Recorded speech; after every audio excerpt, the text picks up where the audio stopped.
Olá, pessoal. Hoje, dando sequência às minhas conversas com profissionais de outros países, eu vou entrevistar a minha colega do Conselho Internacional de Psicólogos, a doutora Amina Moazzam, do Paquistão. Vamos conversar sobre como ela está lidando com a situação da pandemia e como o seu país está enfrentando esses problemas. Tenho certeza que vai ser uma conversa muito interessante e que você vai aprender muito sobre a cultura do Paquistão.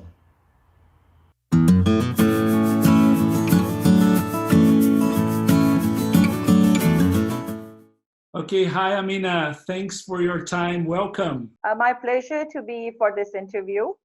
Thank you very much for counting me in for this activity. Amina, where are you now? In which country do you live? I live in Pakistan, and I think people generally don't know much about Pakistan in good terms. So maybe I would be able to get chance to speak about it as well during the interview. So I'm living in one of its largest province, Punjab, and the capital city where I'm is Lahore. Amina, I know you are a psychologist. We share a role together in the International Council of Psychologists. And Yes. can you tell us a little bit more about your profession and the place where you are working? Yes, sure. Thank you. I'm basically an educationist and expert in psychometrics, and you can say me as a social scientist. And much of my work is related to the area of health psychology. Currently, I'm serving as tenured associate professor in the Law College for Women University, which is one of the largest women university in Asia. I did my PhD in the field of applied psychology with specialization in health psychology on HEC competitive scholarship. I have been invited in different TV talks and morning shows to reflect my opinion on different matters. Um, Majorly where the women are prime sufferers, they invite me for that, or opinion about different health matters. As you know, I'm working and has been elected as director at large at ICP for the 3 years term from 2018 to 2021. And I keep publishing different research papers in national and international journals. So this is briefly about me. And about another role which I'm excited to tell you about, that I'm also heading an active citizen program here. Let me tell you briefly about Active Citizen Program. It's basically a flagship program of British Council, which focus on youth leadership and community engagement. So in my university, it was introduced as a mandatory course for undergrad students, and the students are supposed to do social action projects in community. And the basic purpose of that social action project is to focus on improvement of education, health, environment, and many other themes in their local communities. So I'm heading that program in my university, which is being run in 40 departments, and around 2,000 girls are being the part of that social action project. So that's a huge work which we are doing here for the community services, and it is being supported by British Council. Well, I mean, so it seems that you are very active in your profession. And is it usual in your country? Are there many psychologists, and is it normal that every psychologist is very active as you are in many areas? Well, this is an interesting question you have asked, because here I will be going to praise about myself more maybe. Because in Pakistan, first of all, let me tell you that as far as the education is concerned, um, mostly the females are not being privileged to get good education in most of the cities. I'm blessed to be the part of the family where education was the prime, uh, objective of my parents to get to the daughters. But in most of the families, it is not like that. The prime thing is that the female should get married as early as it should be. But my parents were interested in both getting me married and both giving a good education. So So I got married in a family where I completed most of my education after my marriage. So it was a win-win situation for me that my family was supportive and my husband and my in-laws were supportive. But in large cities, usually females are getting education and psychology is being, taught as one of the major subjects. And usually females are like to go for that subject. But they do not tend to get higher degrees in psychology and they're not practicing it as a profession. And they just did it generally till the um, undergrad level or graduate level, and then they, generally get married and the education process is stopped. So there are very few good psychologists in Pakistan, and if I talk about only Lahore, which is one of the largest city, second largest city of Pakistan with 10.2 million population, we have very few good psychologists here. We can just count them in our fingertips. So that's not much common. And then if you talk about the psychiatrists, they are even less than the psychologists. So it's not very much common here. So the responsibility is more on us. It is, yes. So you have also a pioneering role to play there, and that's very important. Yeah, being a pioneer in one thing, I would like to share that since I'm the part of a female university, it's because maybe this concept is new for you people to hear that there is a concept of even a women university. Because in Pakistan, females are not being able to get education in co-education sectors. So this is a new concept, and we have 15,000 girls on this very campus where I'm teaching. And there are other affiliated campuses as well. So in my university, I started the PhD program back in year 2011. So it was a great opportunity for females to do PhD in psychology because prior to that, there was no female university where PhD program was being offered. So, you have to think about that what are the basic things which your community requires and you need to do things. So this is one of the things which I initiated, and I'm glad that now 34 girls are being, have completed their PhD from my department. Well, I know, Amina, that there are a lot of things that I would like to talk to you about your culture and your country. It sounds to be very interesting, and it's very important when we are in the international community. And as we both are part of the ICP, I think this is one of the ways that we can exchange our experiences. And I wish there were more ways and there were more people exchanging these kinds of experience. But today I would like also to ask you about how are you in Pakistan dealing with the COVID-19? Yes, Alison, since you know that the whole world, around 188 plus countries are observing this COVID-19 pandemic, so we are also on the same page. Although the situation here in Pakistan is not that bad if you look around what other countries are being experiencing, but still we have 15,000 cases which are being reported as positive cases of coronavirus. And so far, the death toll, which I recently came to know, is reaches around 327 or 26, something like that. So basically, I think that there are the two different reasons which I can, look into. That maybe we are not known about the exact number of cases which are being available in Pakistan Mhm. because we are seriously lacking the facilities to test this disease.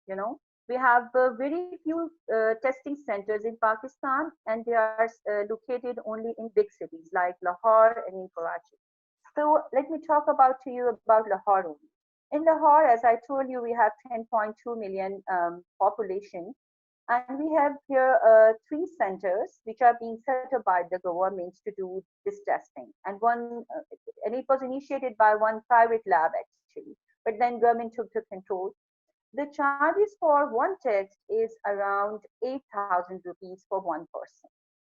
So, basically, when I will be telling you briefly about the economic condition of my country as well. Okay. So you will get to know that 8,000 rupees is a huge amount for a person to go for testing.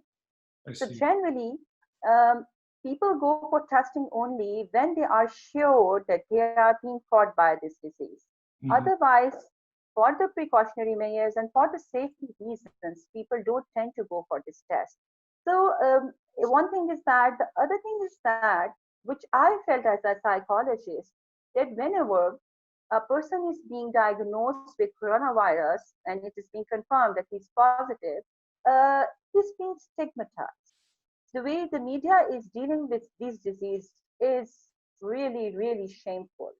What I have seen that people are making videos of those people who are being diagnosed at, who are being identified at different places, that the ambulances are coming and they're picking the people up and they're taking them away. The people are making movies of that and they're putting it on social media and giving their house addresses, their names and their family details, which is highly, highly unethical. So people feel that if they are being stigmatized, being the victim of a coronavirus, it's better to be uh, home isolated. It's better to stay at home and to treat themselves by themselves rather than giving information about the government that they are not feeling well. So this is one thing which I feel is a reason that not much cases are being reported officially. I see, and it's not very good when we stigmatize the people, and of course they are going to react about that. And well, I don't want to compare our countries because I don't have the data for that. I'm not a specialist, but I see that what happens in Pakistan also happens here in Brazil because our economy is not very good, and most people can't have the test. Only the people who are really feeling very sick are going to the hospitals and receiving the tests. So I have this impression as well here in Brazil that the number of cases are much larger than we are seeing.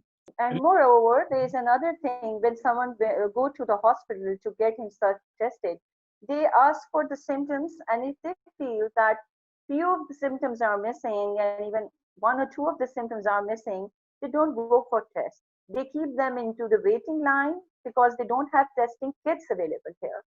So there is some issues on the part of the government as well, that they don't have facility to test many people. Right. I mean, I know that you are leading research about the COVID-19, about the impressions of the people, about the disease, about the virus. Could you tell us a little more about that? Yeah, sure. Basically, it started with a case that I initiated an online counseling services for that COVID-19 pandemic. So we set up an online service and we started receiving the calls of different people from different backgrounds. So while talking to them each day, I keep receiving 13 to 14 calls from different individuals. And what I get to know is that we seriously need to see the perception and beliefs of the people around this phenomena. So the idea of conducting the research comes into my mind after doing that online counseling stuff. So then I developed a survey, and I thought initially I thought it should be for the Pakistani people. Then I extended my idea, and I thought I should go beyond Pakistan. I should look how the people across the globe are having perceptions and beliefs about this disease. So the survey is in the process of data collection. Once it will be completed, I would definitely like to share that what kind of the perception we have around the globe and what do people believe about it. We will definitely going to talk about that as well. Right. Do you have this impression that the more developed countries, in the more developed countries, people are more aware of the situation and they are more likely to respond positively to what the government is asking them to do? I mean, isolation is it easier for these countries than it is for the less developed countries, because people are more concerned with about going back to work, going back to study. Well, one thing was my perception that I think that I had that kind of an impression that in developing countries people will observe lockdown more seriously and things like that, and they will be, doing things in a better way than countries like mine. But when it comes to the lockdown, we started observing the lockdown in second week of March, and it has been now the fifth week we are entered in. So initially, for the first 3 weeks, I was surprised to see that people were actually observing lockdown very seriously. The offices were closed, everything was closed. People, because in Pakistan, the lifestyle is very different as compared to the Western countries. Because here, people like to, Lahore is especially a city full of life, where people like to stay outside of their homes. They sit outside their homes till late at night. Even the older people used to sit in a form of a gatherings outside the parks and streets, and they keep eating and laughing till late at night. So we have a culture like that. There's festivity going on all the time. So suddenly the lockdown changed the life, and everyone has to stay at home, especially the elder ones were more at risk, so they were more being observed in lockdown. So, first 3 weeks were like that. Maybe it was a fear of death, it was a fear of disease. We were hearing so much bad news from China, from America, from Italy, that people really, really took that very seriously. But since the last 2 weeks, when the government has announced that there is some soft edge they have given to the lockdown, and they give some relaxation to different businesses and to different things, and they have opened some kind of the shops which were mandatory and very important to function. So by that time, last 2 weeks, and meanwhile, the holy month of Ramzan started in Pakistan. As a Muslim country, we observe that month with a great festivity, and people do a lot of shopping and food and everything, and then they go for religious prayers in mosques and things like that. So the situation has changed a bit more, and that was one of the reasons that the number of cases has started increasing, because people are going outside to do shopping for food, for religious practices, and that is, in return, is going to increase around 7 to 800 cases per day, which was like 1 to 200 cases earlier. So it's multiplying because the government has given a relaxation and people are misusing it now. So I think if it would be a strict lockdown by the government, people would be observing that fully. But if it will be given a leverage like that, people may misuse it.